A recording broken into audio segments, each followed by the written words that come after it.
Let's start with one of the most famous personality roasts in history, the so-called Napoleon complex.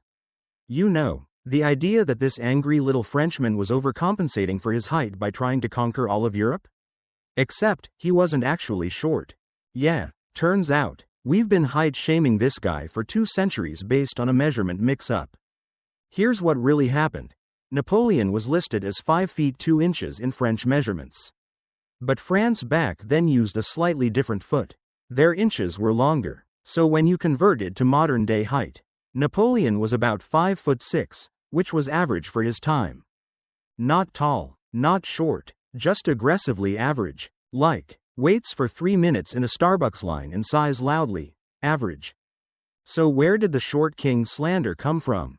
Blame the British. They loved mocking Napoleon and turned his height into a punchline during wartime propaganda.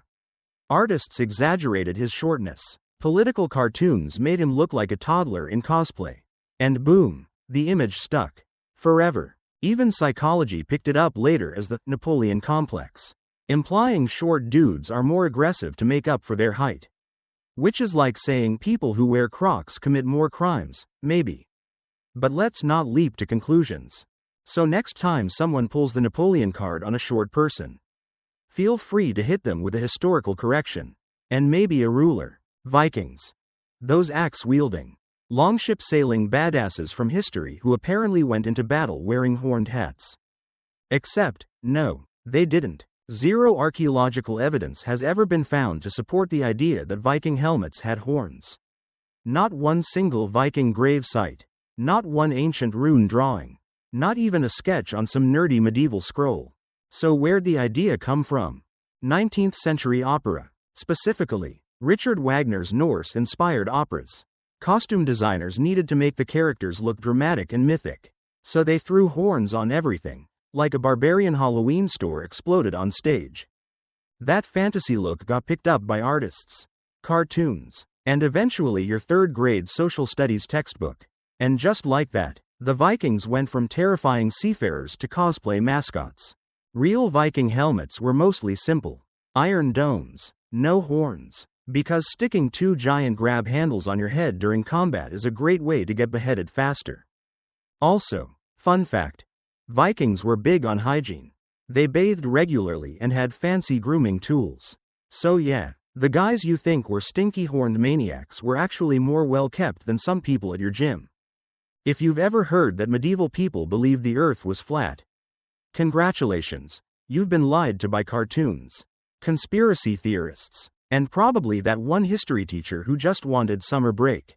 Because for most of recorded history, educated people, even ancient Greeks, knew the earth was round.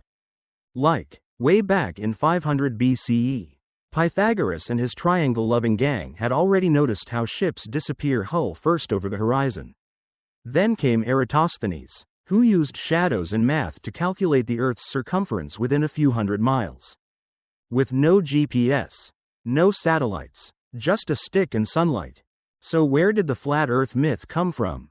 A 19th century fiction writer named Washington Irving made up a spicy version of Christopher Columbus's voyage, claiming people thought he'd fall off the edge of the world. Total fabrication, but it was dramatic, and people loved the drama. Who doesn't like a good, everyone else was wrong and one man knew the truth story? In reality, Columbus wasn't proving the Earth was round. He was just really bad at math and underestimated the size of the planet.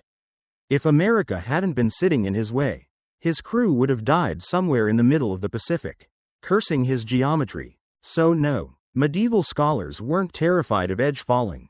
They were debating how big the Earth was. Which, frankly, is still better than most YouTube comment sections today. You'd think a massive fire that destroyed 80% of London would rack up a huge death toll.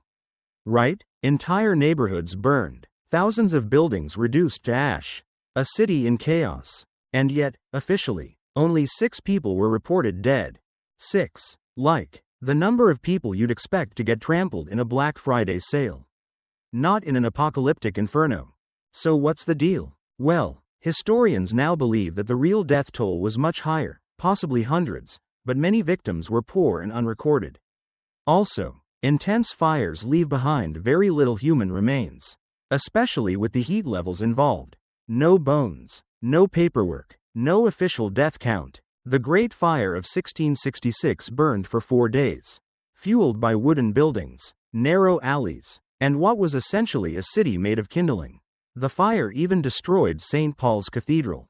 But thanks to the lack of solid records, the 6 deaths figure stuck around in history books like a forgotten footnote. Meanwhile, your 8th grade essay probably made it sound like London looked like Mordor. Bonus twist. The fire actually helped stop the plague by burning down rat-infested slums. So yeah, tragic, but also weirdly medicinal.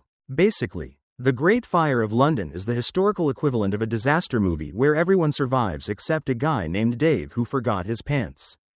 You probably picture the Salem witch trials as this unholy mashup of black cats, broomsticks, and women cackling over cauldrons. But here's the truth. The trials weren't really about witchcraft at all. They were about fear, power, and really bad science. In 1692, the town of Salem, Massachusetts, went full horror movie after a few girls claimed to be possessed. Suddenly, everyone was accusing everyone else of being in league with Satan. But were they actually seeing witches? Nope. They were probably experiencing ergot poisoning, aka toxic fungus that grows on rye bread and causes hallucinations, spasms, and paranoid delusions. So basically, people were tripping absolute face and then blaming their neighbors for it. But the hysteria spread because of politics, land disputes, religious extremism, and, surprise, good old-fashioned misogyny. Of the 20 people executed, 14 were women, most of them just inconvenient to the local power structure. And here's the kicker. None of them were burned at the stake. That's a European thing. In Salem, witches were hanged, except for one poor guy who was crushed to death with rocks because he wouldn't enter a plea. Iconic last words. More weight. Absolute legend. So next time someone says history is boring, remind them that America once conducted a murder spree because someone had moldy toast and a grudge. If you believe Albert Einstein failed math as a kid, congratulations. You've bought into one of the most persistent academic urban legends of all time. Because no, Einstein didn't fail math. He was literally teaching himself calculus by the time he was 12. While you were learning long division and crying into your multiplication table. Baby Albert was inventing his own proofs for theorems most adults still pretend to understand. So where did the myth come from? Well, someone once asked Einstein about this rumor and he replied, "I never failed in mathematics. Before I was 15, I had mastered differential and integral calculus." Mic drop. But the confusion likely came from the grading system. In Switzerland, where Einstein went to school, they used a reverse numerical scale, so a 6 was the highest mark, and a 1 was the lowest. When translated into systems where the reverse is true, it looked like he had failed. And because people love stories about geniuses overcoming academic failure, the myth just snowballed. It's way more dramatic to say, he failed math and then changed physics forever, than, he was always brilliant and kept being brilliant. But let's be real, if Einstein had actually failed math, physics would still be using duct tape and guesses. The classic line of rich lady obliviousness. Let them eat cake. Spoiled queen hears peasants are starving and suggests dessert. It's the ultimate flex in historical cruelty. Except, she never said it. The phrase predates Marie Antoinette by decades. It was written by Jean-Jacques Rousseau in his autobiography when she was just a child. And he even attributed it to some unnamed, great princess, not her. So how did she get stuck with the quote? Blame the French Revolution's propaganda machine. They needed a face to slap on the suffering of the people, and Marie Antoinette was perfect. She was foreign, Austrian, fashionable, and very bad at public relations. So the revolutionaries basically turned her into the poster child for elite ignorance. And this catchy phrase got pinned to her name forever. In reality, she donated to charity, visited orphanages, and even cut royal expenses, but try fitting that on a protest banner. So no, she didn't offer cake to starving masses.